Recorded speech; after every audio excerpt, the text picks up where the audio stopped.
Hey guys, welcome back to the channel. In just a minute, we'll have a special guest on the channel. His name is Eric Bowman, and he published this amazing video called Your PhD in Jazz in 15 Minutes, which went really in depth. So what I did is I asked Eric to come on a call and explain some of these basic starting point principles for jazz guitarists specifically. So starting with parent scale, modal applications, major scale, going to melodic minor, analyzing some standards, and some hints for us mortals that don't have a PhD in jazz. So let's see what Eric has to say for us in the jazz theory world.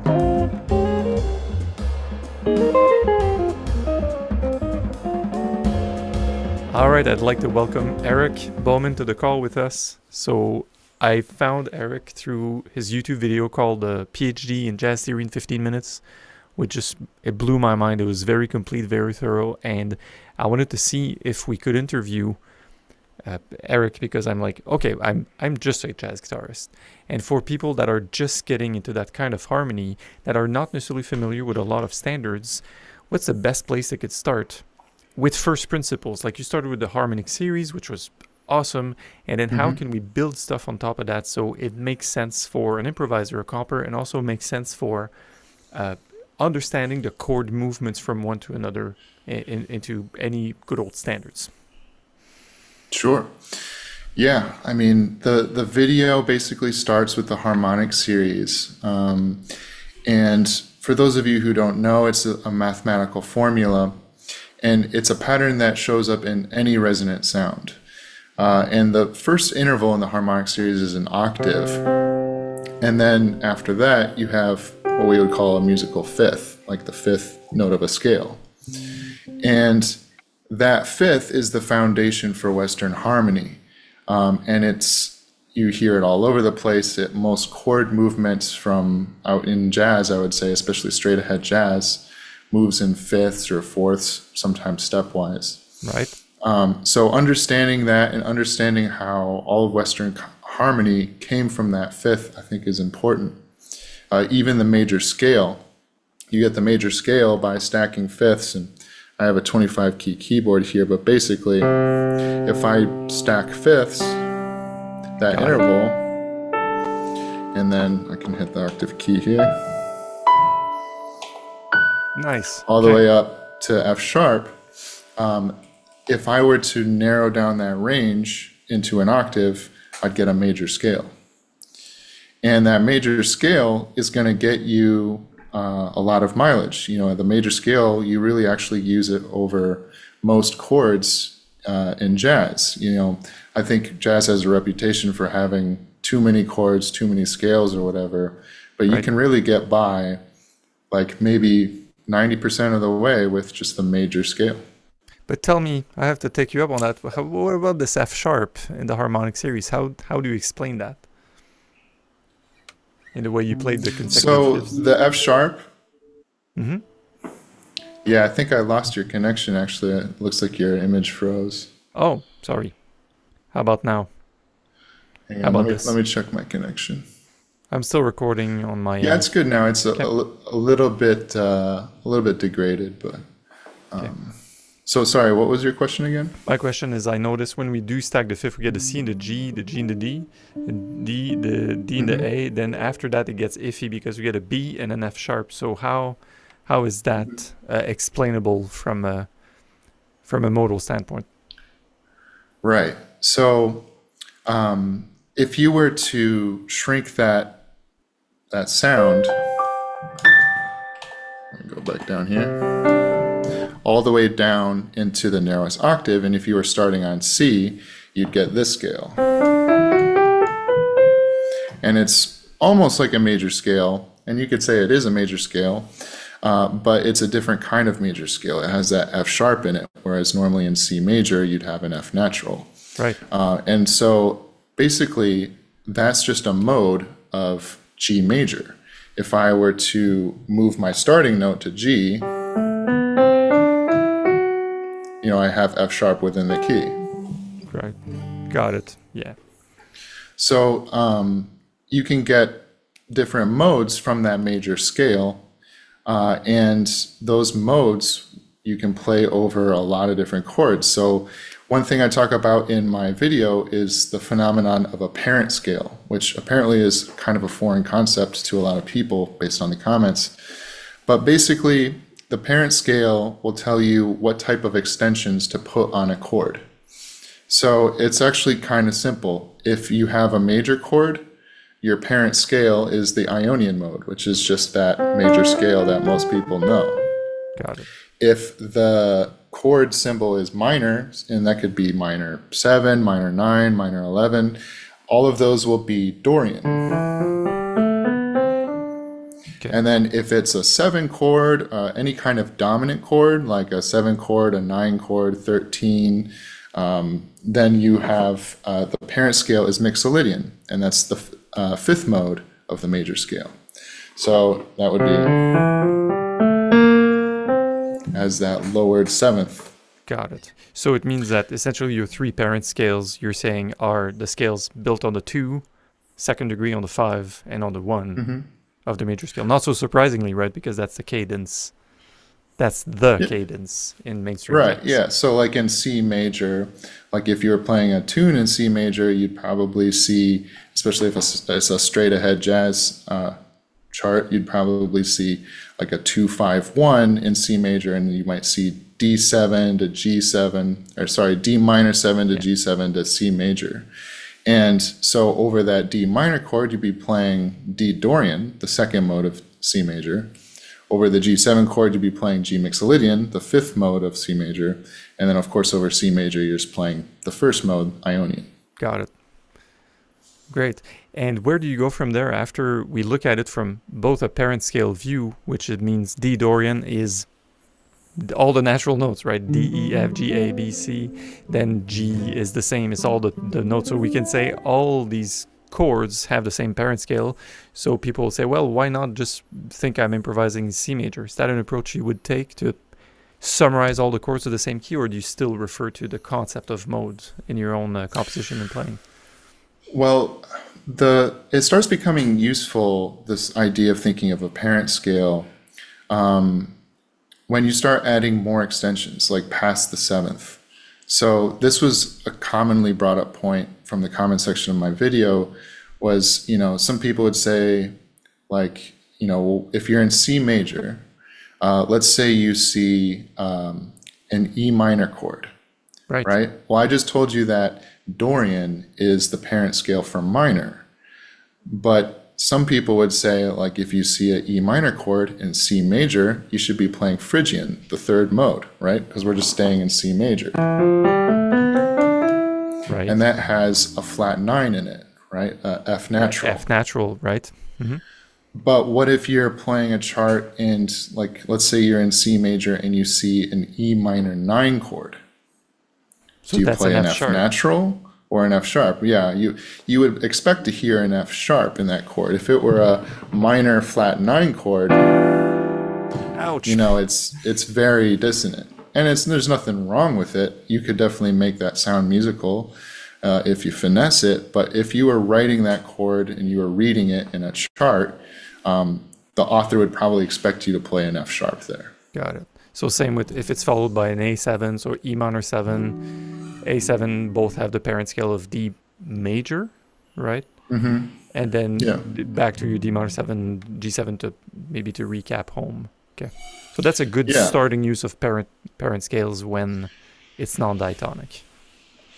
Yeah, definitely. And if you were to see that chord out of context, like in a modern jazz setting, then you really need those parent scales because, if let's say it's either, there's like it's not very certain what the tonal center is. Let's say you're playing like Iris by Wayne Shorter. Right. It's not extremely clear, you could say it's part of it's in like C minor, but if you see these chords with 9s, 11s, 13s, there needs to be some sort of system in place to let you know what's expected from that chord. You can play whatever you want, but specificity, in my opinion, is important because a natural 13 and a flat 13 are going to sound very different. Exactly. Okay.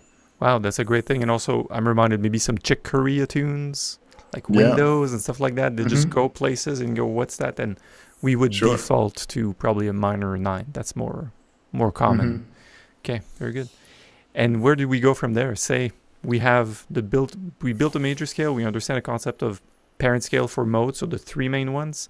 After that, we start to make sense of progressions. Where does it take us? Yeah. And before we go there, Hmm? Windows is actually a great example. Okay. If you don't mind just taking a little detour, because Please. Yeah. it's been a while since I've played the tune, but I think it goes B minor to A flat half diminished. Let me Is that pull it right? off. I'll grab a chart. I'll grab the iReal. And then it's like, Right.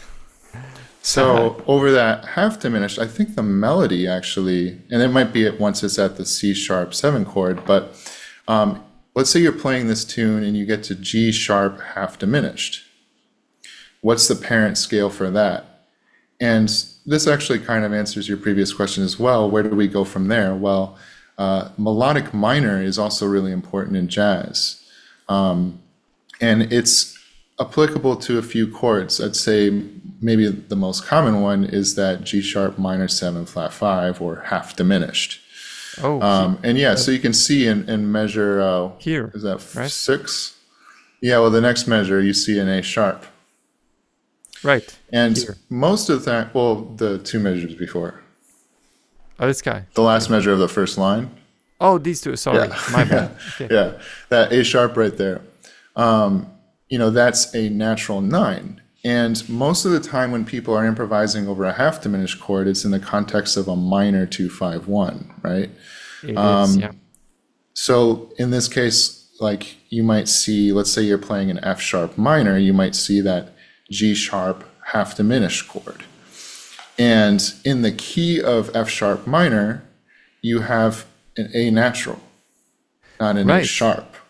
Right. Because So that's a most minor of the, third. like if you're taking that key driven approach, that works. You can definitely play either one, but in the context of like a modern jazz tune like Windows, he's opting for that natural 9, which comes from the melodic minor scale. Okay. So in my opinion, the parent scale for a half diminished chord is the 6th mode of melodic minor. Okay, let's recap that quickly for Yeah. mortal guitarists. So you're meaning this chord. Typically, people say, "Oh, well, that's part of a minor 2-5, fine." But then we go, "Well, the melody has an A sharp. It has it both times." So you would say that I'm not gonna write parent, but the parent would be B melodic minor, Yeah. right? That's what Yeah, you're saying. exactly. Okay. Got it. So of course the song is in B, so it's not so surprising. But what we can say Right. is that lives actually on the degree number 6 of the scale of melodic minor. Great. Is that right? Yeah. So Yeah. so it affords us to play this kind. I'm gonna be a guitarist for a moment because so it affords us the capacity to have a chord like this, but to have a that natural line versus that would be like the Locrian approach that I don't really Right. like. So Which, works well as like a passing tone, especially when you're playing, let's say you're playing like Softly as in a Morning Sunrise. You're going like 1-6-2-5 pretty quickly. And if if you're playing notes, if you're playing changes that go by kind of quickly, you're probably just going to be playing in the minor key. minor. Yeah. Yeah, and you're not going to notice that clash as much if you're playing, let's say you're playing Softly as in a Morning Sunrise in C minor, and you see a D half diminished chord. E flat's going to sound perfectly fine, especially as a passing tone over that chord. But in Windows, he's really camping out on that half diminished chord, which is pretty rare. Right. It's there for a long time. And so he's holding out that natural 9, which sounds a lot less dissonant. Very cool. So parent scale, both the modes of the major scale and modes of melodic minor bring a lot of value. Maybe we can do another detour to looking at the melodic minor of C. But question, while I have an expert on hand, what do you think is Joe Henderson's thing on Inner Urge? Maybe do you think that's also the whole like modal melodic minor approach you would take on that first chord? It's been a while. Can you pull up the chart for Yeah. Inner Urge? Like, I'm sure there are probably chords in here. Yeah, there you have it. F sharp minor 7 flat 5. and he's playing, looks like there It's are not no in the melody. nines, but if you were to play that chord and you wanted to add a nine, you'd probably want it to be a natural nine unless you Yeah. wanted to really lean into the dissonance. Okay. Good. It was such a badass tune as well. Yeah. Okay, good. So, all right, we went on this quick tangent on the melodic minor. So, how do we extract a melodic minor from first principles? Do we grab the harmonic series as well, or what's your starting point for this one?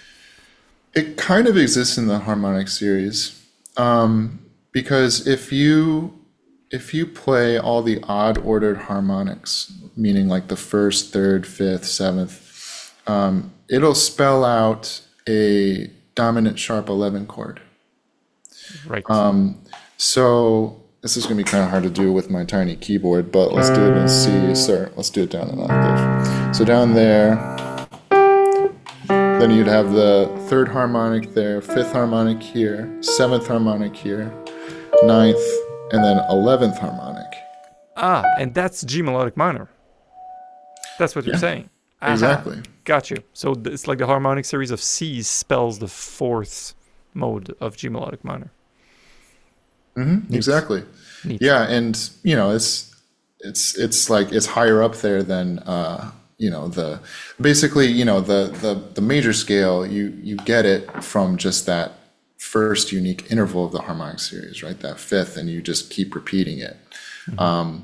But yeah, like the chord that you get from the harmonic series actually lines up well with the melodic minor scale. Awesome. Wow. And it's not completely in tune with like equal temperament, but it's the same notes. Yeah, we sort of tweaked it so we would adapt to it. Great. And we talked about the major scale as a parent to extract the Dorian, the Mixolydian, and the Ionian, so 2, 5, and 1. So for melodic minor, we already touched on the sixth degree. Is there any other parent scale modality with the melodic minor you consider important? Yeah, well, like that harmonic series chord, like that's a dominant sharp 11 chord. So if you had C7 sharp 11, C9 sharp 11, C13 sharp 11, any type of dominant chord with a sharp 11 and a natural 9, you would play a melodic minor. And like you said, that's the fourth mode. Okay, so fourth mode, sixth mode, first mode. Obviously. First mode, yeah, especially when you're playing in a minor key and you're resolving to a minor chord, like let's say Softly as in a Morning Sunrise, it's not very typical to resolve to a minor 7 chord. Because when you have a minor 7 chord, you're going to kind of expect sort of like that movement, it sounds almost functional, whereas like a minor 6 or a minor major 7 chord kind of camps out a little bit more. It's right. Yeah, it's more like. It sounds more like a point of resolution. Okay, beautiful. And where do we go from here? We got a major scale. We got a melodic minor. We're understanding the modal parent scale approach. We haven't really talked about functions yet. Where do we go next? Yeah, so that covers probably 95% of the chords and scales you need, right? It's just 2 scales, which is kind of a relief. And just practicing the different modes of those scales will get you ready to play over all sorts of different chords. So I think just taking a tune and plugging in, figuring out what the parent scales are for these different chords could be really useful.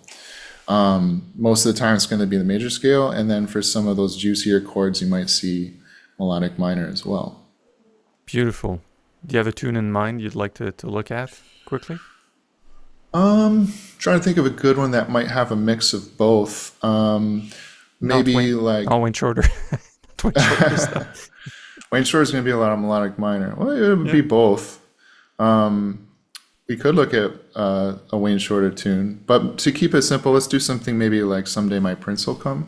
Beautiful. Okay, I love that song, and I was discussing it with some students, and that second chord I think is probably a misnomer. I'll pull out the chart. this guy, well, this guy here is labeled as sharp 5. This is a Uh-huh. sharp 5 as well. I'm like, well, it's probably a flat 13. It doesn't really function that way, but I'll let you take it away if you want. Interesting. Well, I'd like to hear your perspective on that flat 13 versus sharp 5 argument. Well, for this one, for the G, and I'll go out on a limb because you're the Hmm. expert, but since we're we're going to C and we're like setting up a resolution to C, so we can use the B flat major scale and just add a Hmm. B natural in order to get that. But if we did that and we just have a raised B, this does not apply. Actually, it's a G7 flat 13. That's a chord for that key, because now it's C melodic minor of destination, how I like to call it. And I think we're more used to this sound like flat 13, flat 9 Yeah. for immediately altered dominance, and that's a mode of harmonic minor which we haven't talked about yet.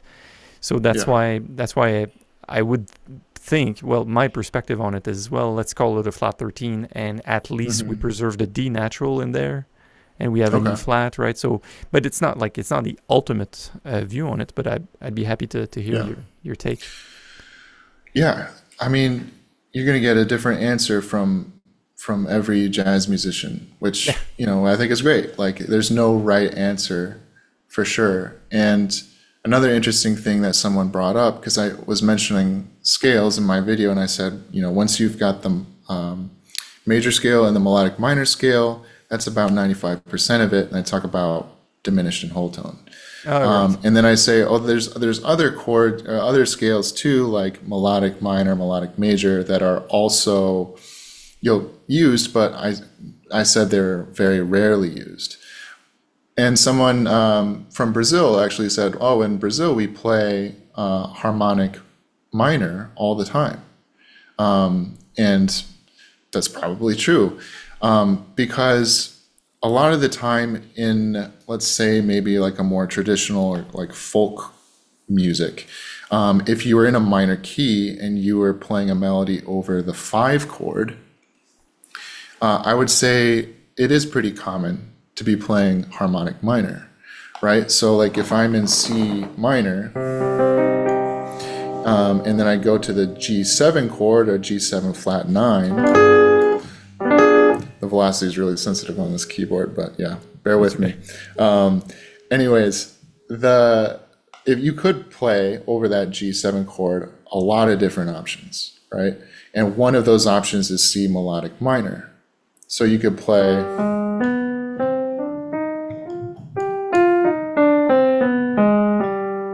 right? So that's right. Yeah, and I think that does sound good. That's definitely an option. And let's say you're playing over this chord in Someday My Prince Will Come. That is an option, especially since you're going to C minor, and it fits with the melody. That option has both the fifth and either, depending on whether you want to call it the flat 13, I would call it the flat 13 in this case, or the sharp 5. Now, if you're calling it sharp 5, it's probably because you're not intending for that harmonic minor sound to be used, in my opinion. Right. Because it wouldn't have a D, right? If the D would be sharp, it would be D sharp. Exactly. So what scale would you use if it said sharp 5? And here's another application of the melodic minor scale. I would say you'd be using A flat melodic minor over that chord. Okay, so a G altered, a G fully altered is what you mean. Yeah, okay. Now we're in Yeah. business. Woo! So yeah, if you're playing that chord, you could leave that option open for both. You could be playing E flat, and that D, you could use it as a passing tone. You could play either one. So it's an option. You have options over a tune like this. Got it. I think if it says like outright flat 13, flat 9 on a chart, that's like obviously implying the harmonic minor of destination of the C. And now this is pure G altered, so it's another mode for which the parent scale we haven't discussed. It's so that's the 7th mode. Yeah, and this also leaves more options too, because it says just G7, Sharp what does it five. say, sharp 5? Just sharp Right, five on the so sharp. Yeah. we could also use whole tone over that because it doesn't say what kind of 9 we're playing. Right. I played a sharp 9 in that chord, but Yeah. we could play a natural 9 too. Oh, whoops. There we Okay. go. Okay. Okay. There it is. And go like so. Yeah, Play just a exactly. series of whole tones. Yeah, and it doesn't conflict with the melody, which is important when you're considering what options to use. So you have all sorts of options over that chord. Awesome. Okay. Sorry, I think I've interrupted by jumping into the G, but did you want to do a quick rundown of maybe parent scales from your perspective on the whole form? Sure. Okay. So, the first chord, B flat major 7, you could be playing B flat major. You could also make it Lydian, right? Because you can play either one. So you could be playing E flat or E natural. And if Okay. you were playing E natural, that would be F major. F But major they're parent both scale. the major scale, Got B it. flat major or F major. Okay. And on the second chord, if you wanted to use melodic minor, you'd be using E flat melodic minor there. So this is a full D7 altered sharp 5, sharp 9, flat 9, Yeah. flat scale. Beautiful. Heavy.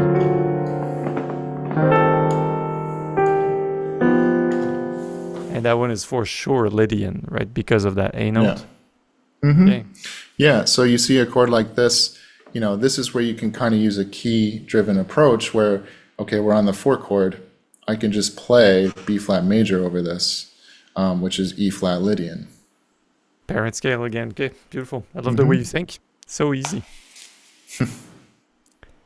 And for that All right, one, and then we cover this, you got options here, but if you wanted to do melodic minor, you could do A flat melodic minor, or you could do C harmonic minor. You could do G whole tone. right. Okay. You could, let's leave it at that. Okay. Good, but already just knowing that you would go straight up that is your first option for both to have like 7th degree melodic minor, it sort of sheds light for me to go like, oh yeah, we can just parent scale major and melodic minor like all the time and still get a really, really good jazz sound. Really cool. Yeah, and I think, to each their own. I would probably approach it from the melodic minor standpoint. Okay.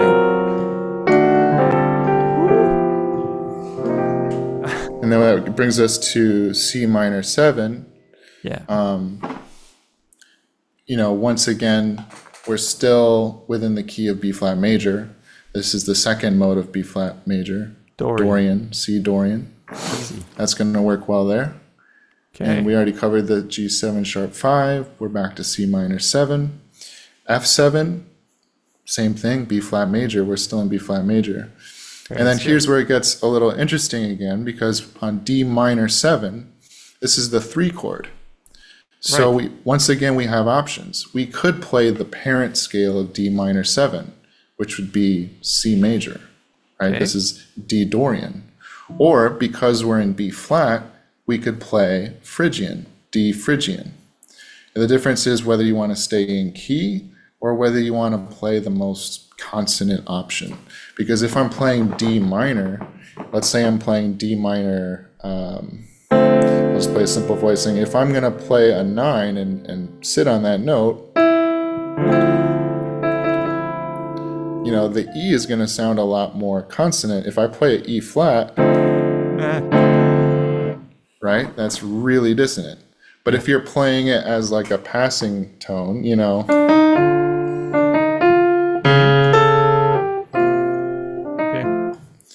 then it works. Great. Okay. So 2 good options, and we haven't really addressed the whole diminished chord. So would you build a diminished scale or just play on your arpeggio, or what's your take? Yeah, so we talked about major, melodic minor. We talked a little bit about whole tone, right? That's just a scale of all whole steps. And then that leaves diminished. And diminished is just alternating whole steps and half steps. And if it's a diminished chord, you use the whole half pattern. So over C sharp, Got it. You can also use that diminished chord over dominant chords. So if you go back to Someday My Prince Will Come, we could probably find an example where this might be applicable. There aren't really any written into the chart, but if you were improvising over this, you could turn, let's say, that F7 chord before the B flat major, you could turn that into an F7 flat 9 chord. So like right before the B section. Right. You know, if you're just doing a 2-5-1, you know, you could do 2, 2, and then flat 9, and then resolve to major. And if you have that flat 9, that gives you options. Let's say you see F7 flat 9. What do you use there? You know, these parent scales are applicable until you have alterations to the extensions. And then you have to figure out, well, what's the chord? What's the scale? So if you had flat 9, F7 flat 9, especially leading to a major chord, you could play the half whole diminished from F7. Got it. So it's almost as if you're saying, well, it's the A, it's my leading note that is my diminished chord, so it's the same application. Got it. Right, yeah, exactly like if it were A diminished. So it gives you an F13, flat 9, sharp 9 kind of sound. You get both these things, but you get the natural 13. Okay, interesting. Because in your melodic minor exploration, you get a natural 9th with the sharp 11. So, oh, that's really melodic minor. And now it's like, oh, we got a natural 13th, and the 9s are both at play. So it's beautiful. Okay, good. And in this case, I had a question from a student. They say, well, why not notate this as D flat diminished 7? Do you think it's a mislabeling, or what's your take on that?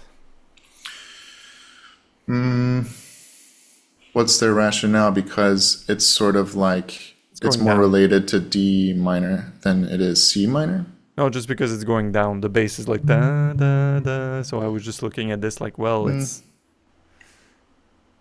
Yeah, I think you're about to say kind of similar to what you said about the F7 chord. You could treat that like it's an A diminished chord, right? So you could also kind of treat the C sharp diminished chord almost like it's an A7 chord. And that's derived from D minor. Got it. Ah, nice. Okay. I see. Good point. Okay. Yeah. And a lot of times, you know, like the melody note is A too. And that note is going to sound really nice over that diminished chord. It's technically a flat 13, I suppose you'd call it. Even though just the chord would be, but that's kind of bland if you put.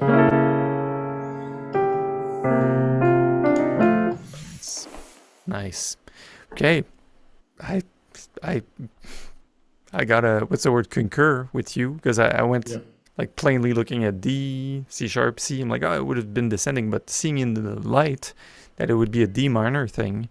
And then there's this option of having an A7, which is related to D minor. Now the C sharp nomenclature just makes more sense. Okay. Did you want to finish for the last 8, or is there anything specific you'd like to address? Well, so you know the beginning of the B section is the same until you get to especially when you get to the chords you're pointing to. Most of the time I see the bar with the F7. I hear most people play F minor there. Okay, got it.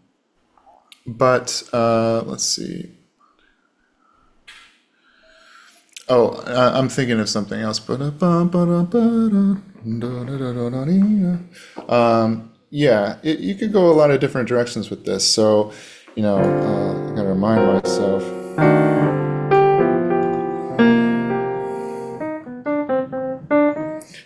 Yeah, da da da da da. Here's what it's not there. I would normally hear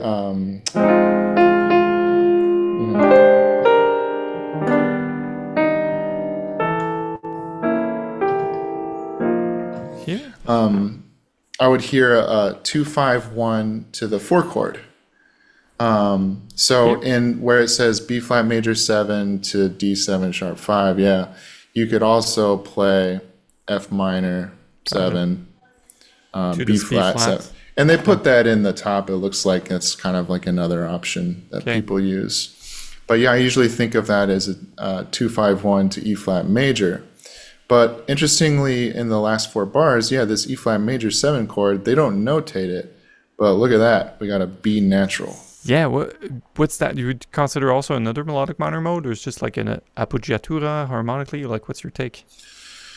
You could take, yeah, you could really interpret it a lot of different ways. Yeah, you could just say it's, a passing tone. Or you could interpret it as C melodic minor again. So third degree melodic minor, so we get that sharp 5 implicit to your parent Yeah. scale. Oof, that's another melodic minor mode. Yeah, Another they're all over the place, it turns out. Nice. Because the sharp 5 is the melody note, right? Because an E flat Yeah. would have, but no. Okay. Yeah. Oof, interesting. And I think, with the third mode of melodic minor, it's a little bit more rare, but I think you can treat it like that, you'd say like maybe that sharp 5 is like part of the chord. It's a very bright kind of mysterious sound. Or you could kind of treat it like, maybe like C minor 9 over E flat. And Right. then that's just kind of like passing, or like what you called it, an appoggiatura, I think. Yeah, it's very Italian word.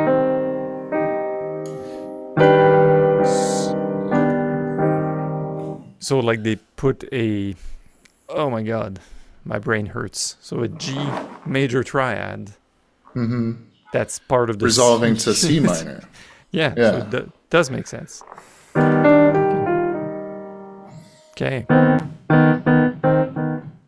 So we extracted another melodic minor mode to use melodic minor as a parent scale once again. So we had the 6th mode, 4th mode, the 1 mode, the altered, which is the 7th mode, now the 3rd mode, which would be this iffy, sort of very bright. It's a Lydian with a sharp 5, honestly. That's all it is, right? Yeah. Yeah. Okay.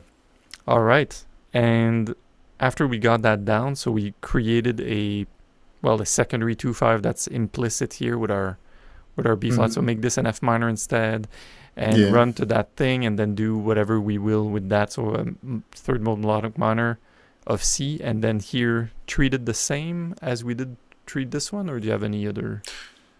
Yeah. You could. It's a little different because it's actually kind of the same shape that you were playing over the C sharp diminished, but I would play that same shape over E. So over C sharp diminished, let's say I'm playing on piano one-hand voicing, I might play B flat, C sharp, E, A. Right. Got it. Right. So nice. Over the E diminished chord, I might play that same voicing. But the bass note is okay. And it goes. Yeah. And it goes to. So you do. And the bass is moving in that direction. So. Yeah, I kind of put it over F. I think it's a good point for a pedal point. I think everyone kind of implicitly has the Miles Davis version sort of just seared into their brain because it's just such a good take on the tune. Plus, it starts with that long bass pedal, right? So we all have it, yeah. Okay, and then turn around at the end, so we get either in the chart it says like a 6-2-5, or it goes 2-5 and 1 and conclude there. Would you say that's first ending, second ending type of thing, or? Yeah, yeah. I think that's a good way of thinking about it.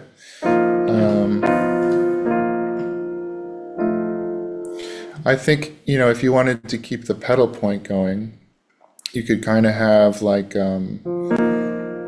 think of it as like C minor over F. Don't pay too much attention to my keyboard. I'm working with 25 keys here. But, let's pretend I could do it. This, or something like that, maybe like E flat over F, like an F sus chord, sus 9. And then you could think of like a D flat 7 over F as like a substitution for the 6 chord. It's like a tritone sub of the 6 chord, but over F, the F pedal point. All right, so play D flat here with your TT, right? Got it. Okay. Wait, what does TT stand for? Tritone. Okay. I made this up on the fly. Okay. Yeah, so it'd be like D flat 7 over F. And then back to like, you know, E flat over F, maybe, you know, you could, and then finally go to F7. So you kind of get that movement from B flat to B flat to A, and then back to, you know. Oh, I love that. It's chromatic too. Okay. Never heard it this way. Okay.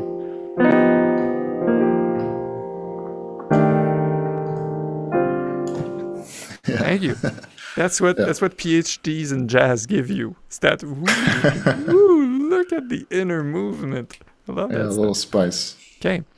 So we've done we started from first principles. We got the harmonic series major scale, we got melodic minor. Then we wrestled over harmonic minor of destination depending on context. We extracted a whole bunch of parent scales. We did an analysis on a standard. So assuming someone is watching this and absorbs everything in one take or more than one take. By the way, shout out to your channel, Eric Bowman. I'll put it on the screen. First link in the description, of course. And I shared also to the fellowship, which is our free jazz guitar group. And I'm sharing this with my private coaching students because it's just fantastic. Assuming someone got all that, where would you launch them into so they can pursue their own jazz harmonic education? You know, I think it's going to really depend on where you're at. Like if you're watching this and you feel like when you're playing a standard like Someday My Prince Will Come, you can play it without really having to think very much, you know, then you might be there. Or maybe you can start thinking about other options over some of these chords. You know, maybe over the G7 chords, you've always been playing C harmonic minor. You know, try experimenting with that altered sound, that A flat melodic minor. Start experimenting with whole tone. You know, experiment with some of those other options, you know, those places where you can kind of, you know, add some interpretation to it while paying respect to the melody and the vibe of the tune. Great. And if you're kind of overwhelmed and lost, like this is a lot of new information, I would recommend basically starting with the major scale and getting really comfortable with the major scale. And seeing how far you can get with that. So practicing 2-5-1s, you know, 2-5-1s are, you know, the most common progression in jazz, or 3-6-2-5-1, you know, just try using the major scale over those chords and try to get comfortable with that context before moving on to the melodic minor. Once you've moved on to melodic minor, I think plugging it in context is more useful than anything. You know, where it's applicable. In a song like Someday My Prince Will Come, you know, it was only applicable in a few places, and you can practice that context, I think would be more beneficial than just in isolation, melodic minor brain exercises. Beautiful. Plus there are two components. So as you said, there's a bit of diminishing returns. Like I can cover all the territory with my major parent scale, and then I can start to narrow down and be really tweaking with melodic minor modes. And the way you use the word context is also how I use it in my coaching, which is, hey, if it's the first time you see a diminished chord, it's like the first time you taste salt. But then you need to taste salt in like 10, 15, 20, 25 dishes, like a meal, before as a baby we're like, oh, we click in, this is salt. So context will dictate and clarify a whole bunch of things, because in isolation, we really want it to make sense and we really want to explain it. But often I'm at a loss for words other than look. You got to look at 10, 15, 20 standards. And then it's going to be, minor 7 flat 5. That's what Mark meant. That's what Eric meant. Yeah. Right? So, My take also. Absolutely. Because, you could go through every single application of melodic minor, but to be honest, you're probably only going to encounter, three modes of it. You'll probably usually only see like, half diminished you can get away with Locrian. So you can get away with a major scale most of the time, unless you're doing something like Windows. On a dominant 7 sharp 5, you can get away with harmonic minor. It's when you're playing like a dominant 7 sharp 11. It's like, well, you kind of need to play melodic minor. Or if it's a minor major chord, that's the root of that chord. Is The one. melodic minor. That's great, man. There's so many questions about the minor, saying, oh, natural minor is the one that's, parent scale major mode. It's there. So people ask me melodic versus harmonic versus natural versus, Dorian is a minor. How we go about this? And I think the talk we just had just clarified a lot of these things for me. It's like, oh, this is a prime example of modern use for melodic minor modes in jazz in the context of an oldie, like an old harmonically very straightforward tune, and looking at a Chick Corea song. So that's fantastic. Good job. Yeah. Parting thoughts? Any words of advice or wisdom? Yeah, I would say, since, a lot of the viewers will have seen my video, and this lesson was very, a lot of information in a very tight amount of space, is, don't get overwhelmed by it. It's okay for it to be overwhelming, and it's expected for it to be overwhelming, especially if you haven't really studied jazz harmony. And the more you work on it, the more it all kind of just pieces together in your own way. Everyone kind of has their own way of making sense of harmony. And, something like that E flat chord at the end of Someday My Prince Will Come. It's kind of hard to explain how I think of that chord. I almost think of that B natural as like an appoggiatura, like a leading tone or something. It's little things like that are context driven, and the more you just play music and play with other people and practice making music, the more this stuff will start making sense. Because if you try to just make sense of theory in this isolated vacuum, just digesting YouTube videos, and you're not really applying it to music, it's not really beneficial, in my opinion. Beautiful. Thanks, Eric. Of course. Thanks for having me on. I think that's the time we have. So I'm going to let you go. And if anyone has any questions about this, of course, the comment section is going to be, I hear it, you hear it. It's blowing up right now because melodic minor modes. Check out Eric's channel. Please subscribe. You can go to the fellowship for all the free stuff, the standards, the stuff applied more so on the guitar. I hope that it was helpful too with the diagram. So we see the keyboard, but we saw some of the guitar stuff. That's really cool. Yeah, forgive my my piano playing. I'm like reaching over my microphone with this 25 key keyboard. Sounded good to me, man. It's good. And Thank that you. app for the techies, it's called Chordy. Chordy app. Chordy And app. I think they sell it on Gumroad. On Gumroad. Perfect. Which you also have your synth patches and stuff on. Yeah, so I sell synthesizer presets for the free Vital synthesizer, which is a really great synthesizer for learning sound design, if any of you guys are interested in that. And I also have tutorials on that on my channel. So if you're interested, check those out. And then my most popular preset packs are recreations of synthesizers from popular music. So, if somebody will ask, how do I make the synth from Jump by Van Halen, I'll tweak the parameters and make it so that you could jump right in and play that same sound, and then also tweak it to kind of make it your own sound. So it's not something I hear a lot of people doing in the jazz world, but I'm excited to see people try. Right. Yeah, I think there are crossovers too. People like studying jazz heavily and going into synths or different sounds. I don't know if you heard it. This website Drumeo, this YouTube channel. They do, here's this guy hearing Rage Against the Machine for the first time. So they can hear a track with just the guitars, the vocals, and the bass, so no drums, and then they come up with their own version. So a few days ago, I saw the guy, I forgot his name, but he played with Snarky Puppy. and they put on Dua Lipa, like whatever, like one of her top hits, Vox and drums.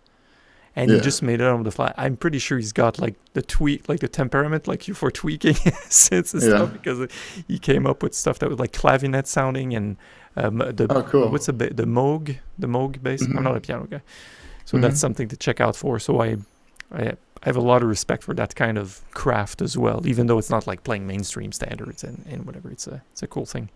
Perfect. Yeah. Definitely. So, I'll let you go, Eric. You're welcome again on the channel anytime. It was a real pleasure to have you. All right, thanks for watching, guys. It was great to have Eric on board. I hope you've enjoyed this call and this discussion for chords and harmonic analysis and the theory side of jazz with Eric. Shout out to Eric. Link in the description for his channel and his great video on getting your PhD in jazz in 15 minutes. Please post any questions you have. There was a lot of information in that conversation, so if there's anything that's unclear, just make YouTube comments here, and maybe we'll extract other topics for future collaborations we have between Eric and I. Thank you very much, and I will see you next time. Take care.